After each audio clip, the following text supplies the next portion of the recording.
త్యాగానికి ఈరోజు ఫలితం లేకుండా పోతుంది, మళ్ళీ రాష్ట్రం 2 ముక్కలు 3 ముక్కలు ఫలితం లేకుండా పోతుంది అనే దాంట్లో మేము ఎవరు కూడా అంగీకరించే పరిస్థితిలో లేము. కాబట్టి ఇదే నినాదాన్ని శ్రీకృష్ణ కమిటీ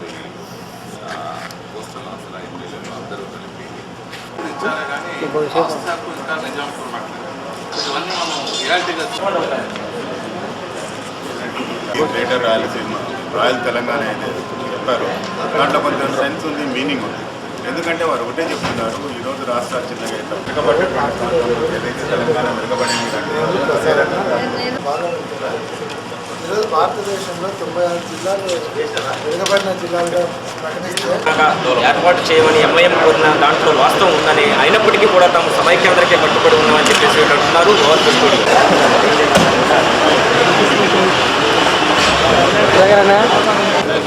వాళ్ళు ఎండేసి అందరూ ఎట్లున్నారు చూసుకోవాలి.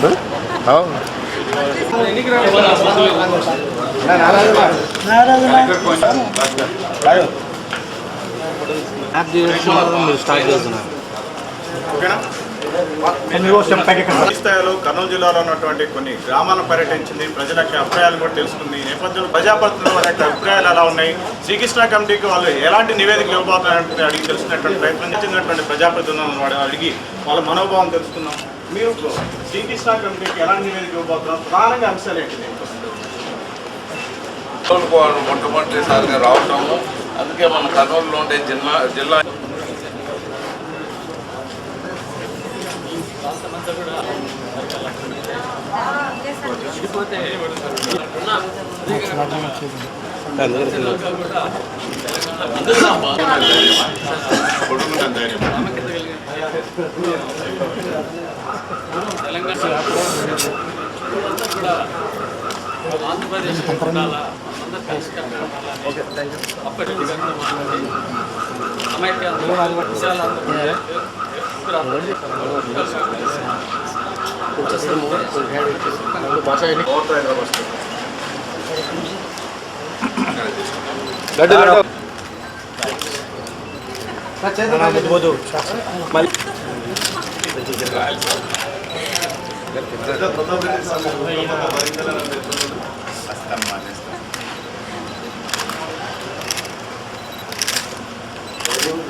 కర్నూలు ప్రాంతానికి ఒక ప్రత్యేకత ఉన్నది. కోస్టల్ రాయలసీమ కలిసినప్పుడు మొట్టమొదట ఆంధ్ర రాష్ట్రం అవతరణ ఇక్కడి నుంచే జరిగింది. అలాగే ఆంధ్రప్రదేశ్ అవతరణ కూడా ఇక్కడ రెజల్యూషన్తోనే ముందుకు పోవటం జరిగింది. ఆంధ్రప్రదేశ్ అవతరణ అనేది తెలంగాణని కలుపుకొని కోస్టల్ రాయలసీమతో కలిసి ఆంధ్రప్రదేశ్ అవతరణ జరిగింది. అది ఆంధ్రప్రదేశ్ అవతరణ 2/3 మెజార్టీతో, అంటే తెలంగాణ ఎమ్మెల్యేలు కూడా 2/3 మెజార్టీతో ఒప్పందం కుదిరిన తర్వాత ఇక్కడ ఉండే పెద్దలు రైటు లెఫ్ట్, అయ్యప్పరెడ్డి గారు అనుకోండి, తిమ్మయ్యశెట్టి గారు అనుకోండి, ఇక్కడ ఉండే పెద్దలు చాలామంది వాళ్ళ ఫ్యామిలీ మెంబర్స్ అంతా పాలిటీషియన్స్, వాళ్ళ ఫాదర్స్ గ్రేట్ గ్రాండ్ ఫాదర్స్ అంతా ఒప్పందం చేశారు. ఏమని, తెలంగాణ రాయలసీమ కోస్టల్ కలిసి ఉంటాము అని చెప్పి ఒప్పందం చేసిన తర్వాత మేము రాజధానిని పోగొట్టుకొని సమైక్య ఆంధ్రప్రదేశ్ కోసం మాట్లాడే వాళ్ళంతా ఒకటి. అక్కడి నుంచి హిస్టారికల్ కూడా మేము వారికి చెప్పడం జరుగుతున్నది. మరి కృష్ణా కమిటీ వారికి ముఖ్యంగా అసలు భూప్రపంచం అంతరించినప్పుడు మాకు ఇక్కడ బెలూన్ కేవ్స్లోనే కొంతమంది బతికి ఉన్నారు అని హిస్టారికల్గా చెప్తున్నారు. అంటే మాకు అంత పెద్ద హిస్టరీ ఉంది. అంటే జీవరాశులు మొత్తం ముగిసిపోయినాక కొత్త యుగం మొదలైనప్పుడు జీవరాశి అనేది ఈ ప్రాంతంలోనే ఉన్నదనేది కూడా మాకు హిస్టారికల్గా తెలుస్తుంది. కొన్ని వేల సంవత్సరాల కిందటే కర్నూలు పక్కన కొన్ని అక్కడ ఉండే డ్రాయింగ్స్ ఆర్ట్ గన చూస్తే చెక్కు చెదరిన ఆర్ట్ చూస్తే ఇక్కడ నాగరికత ఇక్కడి నుంచే మొదలైంది ఆంధ్రప్రదేశ్లో అనేది కూడా తెలుస్తుంటుంది. మళ్ళీ ఇంత హిస్టారికల్ ఉన్న ఈ ప్రాంతము ఒక సాక్రిఫైస్ నేచర్లో 200 సంవత్సరాలు, అంటే రాయల ప్రభుత్వం తర్వాత నవ పరిపాలనలో 200 సంవత్సరాలు తెలంగాణ, గుంటూరు, రాయలసీమ ఇవన్నీ కలిసి ఉన్నాయన్నమాట. 200 సంవత్సరాలు కలిసి ఉన్నాం. మరి ఒక దగ్గర 180 సంవత్సరాలు 150 సంవత్సరాలు బ్రిటిష్ పరిపాలనకు వారు తెలంగాణలో ఉండే నవాబ్స్ మా ప్రాంతాన్ని కప్పం కింద ఇచ్చారనమాట. అంటే ఓనర్షిప్ అనేది తెలంగాణ నవాబ్స్తోనే ఉన్నది. హైదరాబాద్ను పరిపాలిస్తున్న నవాబ్స్తోనే ఓనర్షిప్ తెలంగాణ రాయలసీమ రెండు ప్రాంతాలు కూడా వారి కిందే ఉన్నది అప్ టు గుంటూరు వరకు. ఇది హిస్టారికల్ సత్యం అని కూడా మర్చిపోరాదని శ్రీకృష్ణ కమిటీకి చెప్పబోతున్నాం. సో ఇవన్నీ చెప్పడమే కాకుండా తెలుగు మాట్లాడే వాళ్ళంతా ఒకటిగా ఉండాలని కన్నడ ప్రభుత్వం కింద ఉండే కన్నడగులు కర్ణాటకలో కలిసిపోవటము, మహారాష్ట్రియన్స్ మహారాష్ట్రలో కలిసిపోవటం, తెలుగు మాట్లాడే వాళ్ళంతా తమిళనాడు నుంచి బయటికి రావటం, ఇక్కడ అందరూ కలిసిపోవటం అని జరిగిందని హిస్టారికల్ థింగ్ వారికి చెబుతూ మేము సమైక్య ఆంధ్రప్రదేశ్గా ఉండి మేము సర్వం పోగొట్టుకున్న తర్వాత ఇప్పుడు విభజన అని జరిగితే మేము ఒప్పుకునే పరిస్థితుల్లో లేము. మా హక్కులు మా ప్రాంతానికి అభివృద్ధి ఇవంతా జరిగిన తర్వాతే దీని గురించి ఆలోచించాలి. ఇప్పుడు ఆలోచించే ప్రసక్తే లేదు. అందరూ ఒకే అజెండా మీద వెళ్తున్నాం, సమైక్య ఆంధ్రప్రదేశ్. దీని తప్ప వేరే అజెండా మాకు లేదు అని చెబుతాం జరిగింది. శ్రీకృష్ణ కమిటీ కూడా పొద్దున పల్లెలు కర్నూలు జిల్లాలో పల్లెలు అవంతా తిరగడం జరిగింది. ప్రతి పల్లెలోనూ ప్రతి ఒక్కరూ చెప్పేది ఒకటే స్వరంతో చెప్తున్నారు. వాళ్ళకి ఎవరు నేర్పిలేదు. సమైక్య ఆంధ్రప్రదేశ్తోనే ఉంటామని శ్రీకృష్ణ కమిటీ ముందు అందరూ చెప్పడం జరుగుతున్నది. సో ఇందులో భాగంగా ఇక్కడ ప్రజారాజ్యం పార్టీ ఎమ్మెల్యేలు, కాంగ్రెస్ ఎమ్మెల్యేలు, మరి మేయరు, జిల్లా పరిషత్ చైర్మన్లు, మున్సిపల్ చైర్మన్లు, కర్నూలు జిల్లాకు చెందిన నాయకులు, ఎక్స్ నాయకులు అందరూ కలిసి ఈరోజు ఒకే తాటి మీద పోయి శ్రీకృష్ణ కమిటీకి సమైక్య ఆంధ్రప్రదేశ్ అని చెప్పబోతున్నారు. అలాగే తెలుగుదేశం ఎమ్మెల్యేలతో కూడా మాట్లాడటం జరిగింది. వారు చెప్పడం ఏమంటే మేము సమైక్య ఆంధ్రప్రదేశ్ కోసమే మేము సపరేట్గా ఒక అజెండాని శ్రీకృష్ణ కమిటీకి ఇస్తామని చెప్పారు. సో కర్నూలు జిల్లా వరకు 100% ప్రజలు నాయకులు అందరూ మెజారిటీ ఆఫ్ దెమ్ 90% అబో సమైక్య ఆంధ్రప్రదేశ్ అని ఒకే రాగం మీద నిలబడుతున్నారని తెలియజేస్తున్నాం. ప్రతినిధులందరం కూడా శాసనసభ్యులము అందరం కూడా శ్రీకృష్ణ కమిటీకి రాష్ట్రం సమైక్యంగా ఉండాలని కోరుకుంటూ ఒక నివేదికను ఇవ్వాలనుకుంటున్నాము. రాజకీయాలకు అతీతంగా, పార్టీలకు అతీతంగా ముఖ్యంగా కర్నూలు జిల్లాకి ఎక్కువ హక్కు ఉంది. రాష్ట్రం సమైక్యంగా ఉండాలని కోరుకునే హక్కు కర్నూలు జిల్లాకు మించినటువంటి వాళ్ళకి ఇంకెవరికి లేదు. ఎందుకంటే త్యాగాలు చేశాము, రాజధాని కోల్పోయాము, దాని ఫలితంగా ఎంతో నష్టపోయాము. ఈరోజు కృష్ణా వాటర్ కానివ్వండి, అదేవిధంగా ఇండస్ట్రియల్ వైజ్ కానివ్వండి, నిరుద్యోగ సమస్య కానివ్వండి, వెనకబాటు కానీ ఇవన్నీ కూడా రాష్ట్ర రాజధానిని త్యాగం చేసి మేము కోల్పోయాము. అవన్నీ కూడా మళ్ళీ ఈరోజు రాష్ట్రాన్ని 2 ముక్కలు 3 ముక్కలు చేయాలనేటువంటి ఆలోచన చేస్తే మాత్రము మేమందరం కూడా వ్యతిరేకిస్తున్నాము, దాన్ని ప్రతిఘటిస్తాము. కేవలం కొంతమంది తెలంగాణలో రాజకీయ పదవుల కోసము, వాళ్ళ రాజకీయ లబ్ధి కోసము ఈరోజు ప్రజల్లో లేనిపోయిన అపోహలు సృష్టించి ఈరోజు వెనుకబాటుతనాన్ని ముందు చూపించి ఈరోజు రాష్ట్రం 2 ముక్కలు 3 ముక్కలు కావాలని కోరుకుంటా ఉన్నారు. తెలంగాణలో కూడా మెజారిటీ ప్రజలందరూ కూడా రాష్ట్రం సమైక్యంగానే ఉండాలని కోరుకుంటా ఉన్నారు. ఆ విధంగా ప్రజల యొక్క అభిప్రాయాన్ని శ్రీకృష్ణ కమిటీ గమనించాల్సినటువంటి అవసరం ఉంది. కేవలం ఈరోజు కేసీఆర్ గారు ప్రజలను తప్పుదోవ పట్టిస్తూ ముఖ్యంగా ప్రాంతాల మధ్యన ప్రజల మధ్యన చిచ్చు పెట్టి రాజకీయ లబ్ధి పొందాలని చూస్తూ ఉన్నారు. అటువంటి వాళ్లకు తగిన గుణపాఠం చెప్పాల్సినటువంటి సమయం ఆసన్నమైంది. మేమందరం కూడా శ్రీకృష్ణ కమిటీ కూడా కేవలం రాజకీయ పార్టీ నాయకుల యొక్క అభిప్రాయాలే కాదు, కింది స్థాయి ప్రజల యొక్క అభిప్రాయాలు కూడా దృష్టిలో పెట్టుకొని ఏ ప్రాంతము త్యాగాలు చేసింది, ఎవరు నిజంగా నష్టపోయారు అనే దాన్ని దృష్టిలో పెట్టుకొని రాష్ట్రం సమైక్యంగా ఉండడానికి వాళ్ళు తగిన నివేదికలు ఇవ్వాలని చెప్పి మా అభిప్రాయంలో కేంద్రం దృష్టికి తీసుకెళ్ళాలని కూడా కోరుకుంటాము. ఈ దేశంలోనే అన్నిటికంటే ఎక్కువ కూడా తెలుసు. అదేవిధంగా ఈరోజు మేమందరం కూడా మద్రాసు ఉన్నప్పుడు మన తెలుగు వారంతా పొట్టి శ్రీరాములు గారి యొక్క త్యాగం వల్ల మనం ఏర్పాటు చేశాం. ఆ పరిస్థితుల్లో బచావత్ ప్యాక్ట్ ప్రకారం మనం కర్నూలు క్యాపిటల్ ఏర్పాటు చేసుకున్నాం. కర్నూలు క్యాపిటల్ ఏర్పాటు చేసుకున్న 3 సంవత్సరాలకి మళ్ళీ ఆంధ్రప్రదేశ్ ఏర్పాటు చేయాలి. ఆంధ్రప్రదేశ్ ఏర్పాటు చేస్తే తెలుగు మాట్లాడే అందరం కూడా ఒక ముఖ్యంగా ఉండొచ్చు అనే ఉద్దేశంతో మేము అందరం కూడా ఆంధ్రప్రదేశ్ ఏర్పాటు చేయడం. కానీ మళ్ళీ విడిపోవడం అంటే మాత్రం ఇది చాలా చెడ్డ ఆలోచన.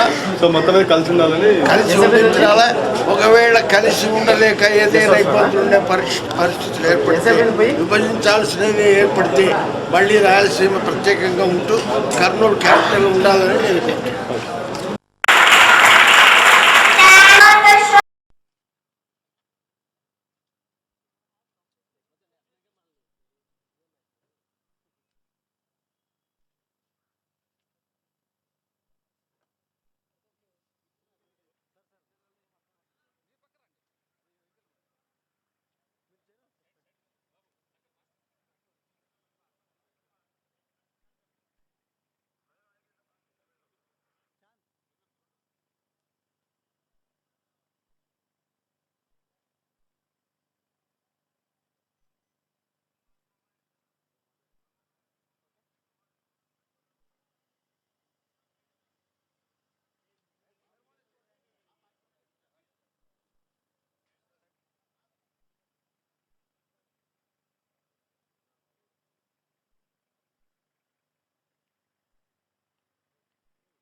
ఎవరైనా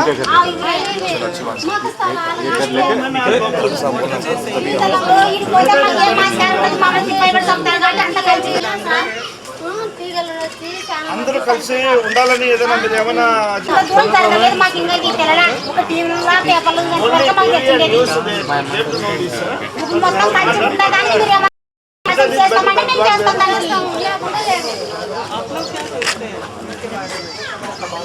They are in our team.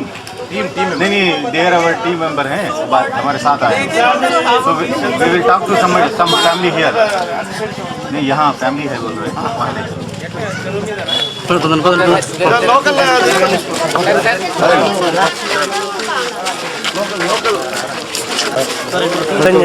Sir కొద్దిగా ఆగండి సార్ ఇక్కడ పైకి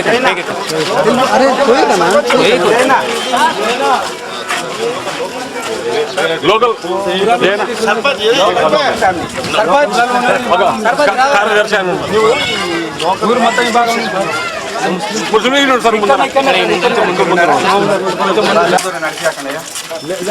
మనం నడుస్తాం వాళ్ళు నడవలేరు.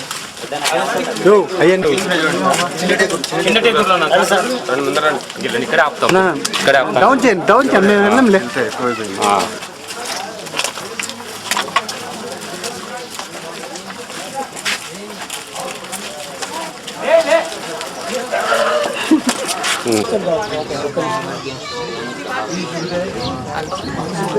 వద్దు వద్దండి సార్ ఆగండి ఏం వద్దు ఆగండి వద్దనే కదా ఎవరు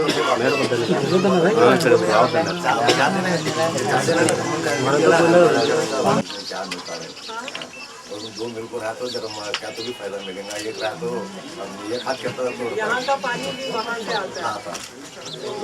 मुसीबत है जो झगड़ा पड़ेगा. तू मेरा मैं मेरा तू मेरे को मैं बात इसमें सब डिस्कशन हो जाता. नहीं करने में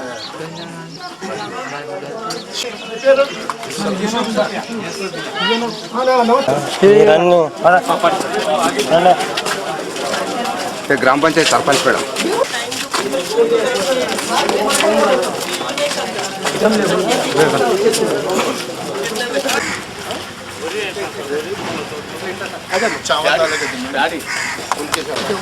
గ్రామ పంచాయతీ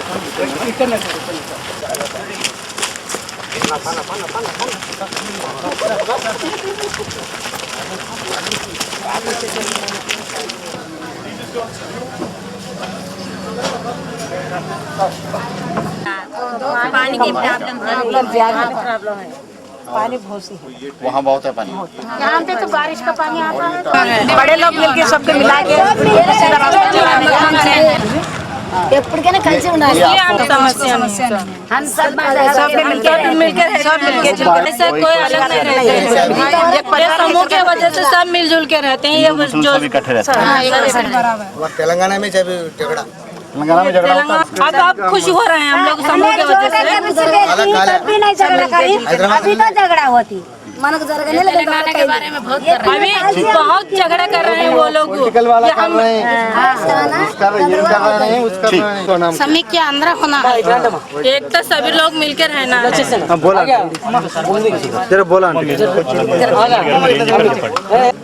అంటే తెలంగాణ సపరేట్ రాయలసీమ సపరేట్ ఉంటే బాగుంటుంది కదా అని మమ్మల్ని అడిగారు. అంటే ఇప్పుడు ఒకే ఇంట్లో 4 కుటుంబాలుగా ఏర్పడితే అది మంచిగా ఉండదు కదా.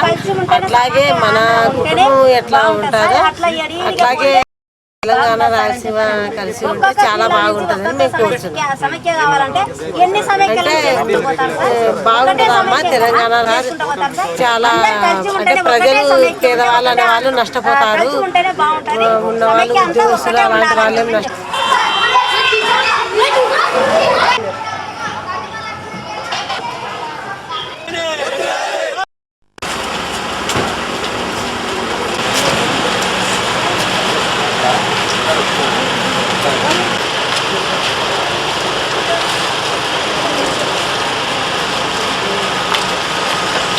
వీడేనా అంటారా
సార్ మీరు ఒక్కరు పంపిస్తే అందరూ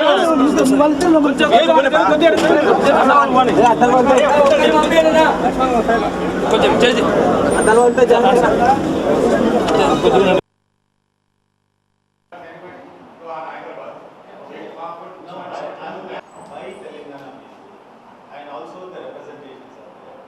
भागीदारी उसके अंदर सबको अच्छा लगता है कि they feel that we are part of the government.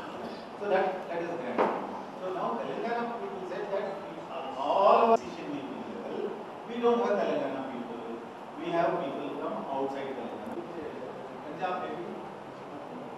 You got it? Could be enough. But when we are talking of regionalism, now we have exploitation in terms of delaying employment as well. Secondly, we also know that the Rayalaseema region is almost as relatively backward. Telangana minus Hyderabad and Rayalaseema region are probably worse here. Worse here. That you will see that this is external or unemployed state.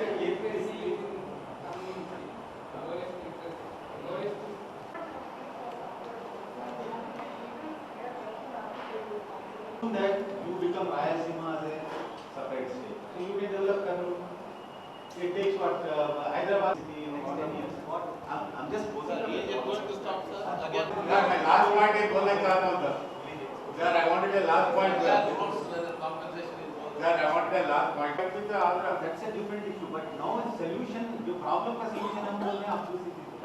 United आने. रायलसीमा आपको diamond जगह है sir, यहाँ पे तो development ही नहीं है क्योंकि हम भी हैदराबाद के तेलंगाना के हैं और रायलसीमा में दूसरा रायलसीमा పూర్తిగా విడిపోవడం జిల్లానే విజయవాడ రాయలసీమ వదిలి గోదావరి నీళ్ళు కింద కృష్ణా డెల్టా ఉంది.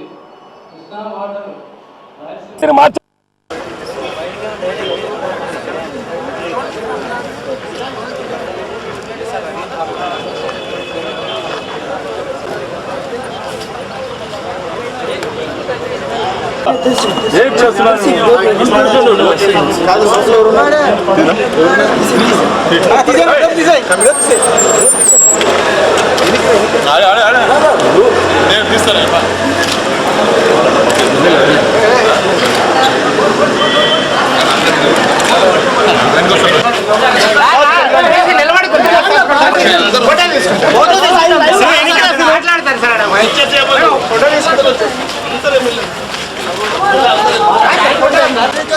బాబు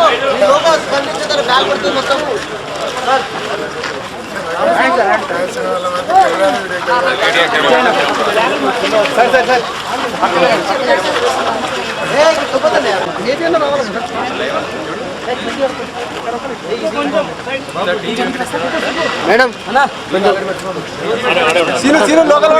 ఇక్కడ నుంచి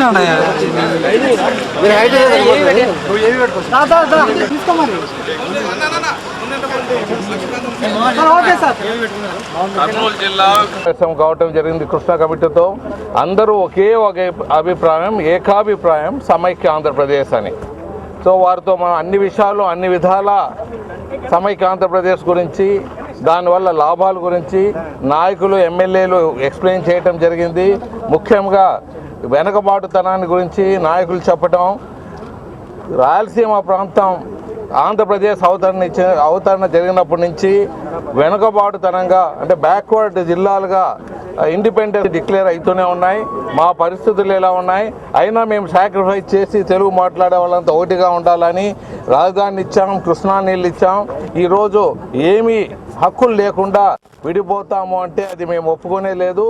ఒకవేళ హక్కులు అనేది మేము వాళ్ళకన్నా ఎక్కువ డెవలప్ అయితే అప్పుడు ఆలోచించే ప్రసక్తి ఉండేది. ఈరోజు అందరూ ఏకాభిప్రాయంతో సమైక్య ఆంధ్రప్రదేశ్తో ముందుకు వెళ్ళాం. వాళ్ళు సెంటిమెంట్ గురించి మాట్లాడారు చాలా ఎక్కువగా. శ్రీకృష్ణ కమిటీ వాళ్ళు తెలంగాణలో అన్ని ప్రాంతాల్లో సెంటిమెంట్, అన్ని పార్టీలు సెంటిమెంటు తెలంగాణ కావాలనేది వాళ్ళకు బ్రెయిన్ వాష్ అయినట్లున్నది శ్రీకృష్ణ కమిటీకి. సో దాని గురించి మేము చాలా చక్కగా మా నాయకులందరూ ఎక్స్ప్లెయిన్ చేశారు. సెంటిమెంట్ అనేది ఉంటే కాంగ్రెస్ పార్టీ సమైక్య ఆంధ్రప్రదేశ్తో అజెండాతోనే, అంటే తెలంగాణ కావాలని అజెండా పెట్టలేదు, సమైక్య ఆంధ్రప్రదేశ్ అజెండాతోనే వెళ్ళారు. తెలంగాణలో మెజారిటీ సీట్స్ ఎంపీలు కానీ ఎమ్మెల్యేలు కానీ తెచ్చుకోవటం జరిగిందని ఒక స్టాటిస్టిక్స్ రిపోర్ట్ కూడా మా వాళ్ళందరూ చెప్పడం జరిగింది.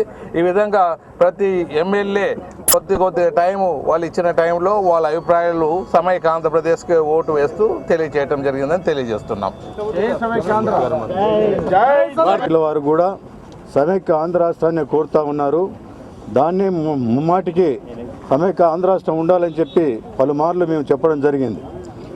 ఇక్కడ ఉన్నటువంటి తెలుగువారిని ముక్కలు చేసి ఈ రాష్ట్రాన్ని విడగొట్టాలనేటువంటి భావన ఎవరైతే మీ ముందుకు తెస్తున్నారో అది మంచి పద్ధతి కాదని చెప్పడం కూడా జరిగింది.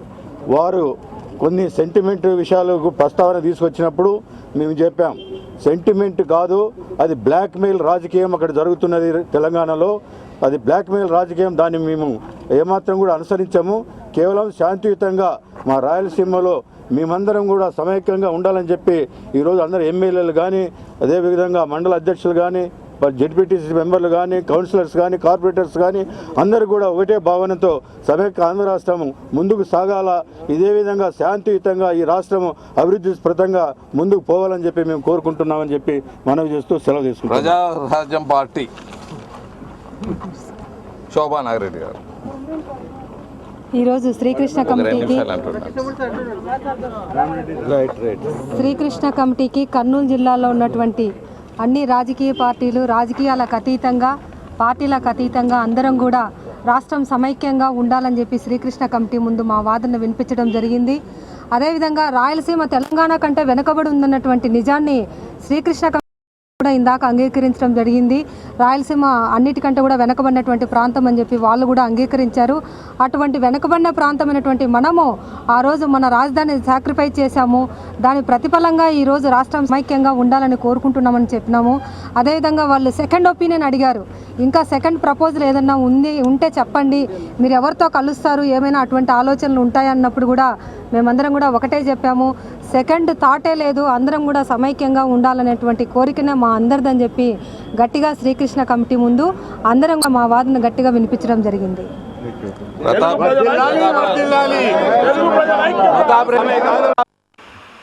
మాట్లాడే